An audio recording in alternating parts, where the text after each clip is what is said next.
Hello guys, അപ്പോൾ ഇന്ന് August 15 ആയതുകൊണ്ട് തന്നെ രാവിലെ തന്നെ ഞാനും പാത്തൂസ് കൂടി ഓളെ അംഗൻവാടി പോയിട്ടോ. കുട്ടി പട്ടാളങ്ങളും മെമ്പറും കാരണന്മാരൊക്കെ റെഡി ആയിരുന്നു. അങ്ങനെ പതാക ഉയർത്തൽ ചടങ്ങാട്ടോ. ഇത് മേലെ പോയിട്ട് കെട്ടൊന്ന് അഴിഞ്ഞു കിട്ടിയാൽ മതിയായിരുന്നു. പറയാൻ കാരണം രാവിലെ തന്നെ വന്നിട്ട് ഈ ചെങ്ങായി കേട്ടോ ആ പതാക കെട്ടിക്കൊടുത്തത്. ഹാവും സമാധാനമുണ്ട്, കെട്ടഴിഞ്ഞു കേട്ടോ. അതിന്റെ കമ്മിയിൽ ഓന്റെ മുഖത്തേക്ക് നോട്ടം ഇപ്പൊ എങ്ങനെ ഉണ്ട് എന്നുള്ളത്.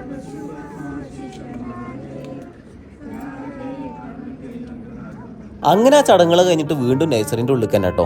ഇതിന്റെ ഉള്ളിലാണ് ഈ സമ്മാനം കൊടുക്കൽ ചടങ്ങ് കേട്ടോ. അങ്ങനെ പാത്തൂസിനും കിട്ടി ഒന്ന്. സ്വന്തം കുട്ടിയുടെ ക്ലാസ്സിലെ പായസം കുട്ടിക്ക് ഷുഗറൊക്കെ കേടാന്ന് പറഞ്ഞിട്ട് സ്വന്തം ക്ലാസ്സിലേക്ക് ഒഴിച്ച് മാതൃകയാവുന്ന ഒരു മഹാ മനസ്സിന് ഉടമയായിട്ടുള്ള ഒരു പൂർവ്വ വിദ്യാർത്ഥിയാണ് കേട്ടോ ഇത്. ടീച്ചറെ ഈ കളർ പെൻസിൽ ഇന്റേതല്ല, അത് ഞാൻ വേറെ ഇവിടുന്നോ അടിച്ചു മാറ്റിയതാണ്, ഇപ്പൊ ഇതിന്റെ ആളെ കാണുന്നില്ല എന്ന് പറഞ്ഞിട്ട് ഇത് തിരിച്ചു കൊടുത്ത് മാതൃകയാവുന്ന അടുത്തൊരു കുഞ്ഞിപ്പാത്തൂനെയും ഇവിടെ കാണട്ടോ. ക്യാമറ ഞാൻ എടുക്കുന്നതുകൊണ്ട് തന്നെ ഇന്നോലെ ശ്രദ്ധപ്പെട്ടില്ല വെച്ചിട്ട് എനിക്കൊരു മുട്ടായിക്ക് വേണ്ടിയിട്ട് ഞാൻ പാത്തൂനെ വിട്ടിട്ടോ. അങ്ങനെ പാത്തു മുട്ടായിക്ക് അവിടുന്ന് ഒപ്പിച്ചുകൊണ്ട് ഇങ്ങനെ വരുന്നുണ്ട്. മിഠായി കൊണ്ട് ഇവിടെ എത്തി പെണ്ണ് പിന്നെ കാല് മാറിട്ടോ. ഈ ഓന്തൊക്കെ കളർ മാറൂലേ പെട്ടെന്ന്, അതേമാതിരി തന്നെ. പിന്നെ ഇവിടെ എത്തിയാലും മുട്ടായി എനിക്ക് തരൂല തന്നെ.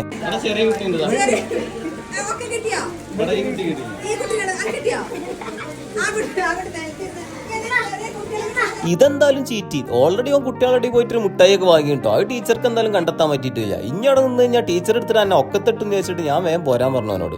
അങ്ങനെ പരിപാടികളൊക്കെ കഴിഞ്ഞിട്ട് ഞങ്ങൾ വീട്ടിൽ തന്നെ തിരിച്ചു പോയിട്ടോ. അപ്പൊ കൂടുതൽ വീഡിയോ ഒക്കെ ആയിട്ട് ഒരു ഫോളോ അല്ലെങ്കിൽ സബ്സ്ക്രൈബ്.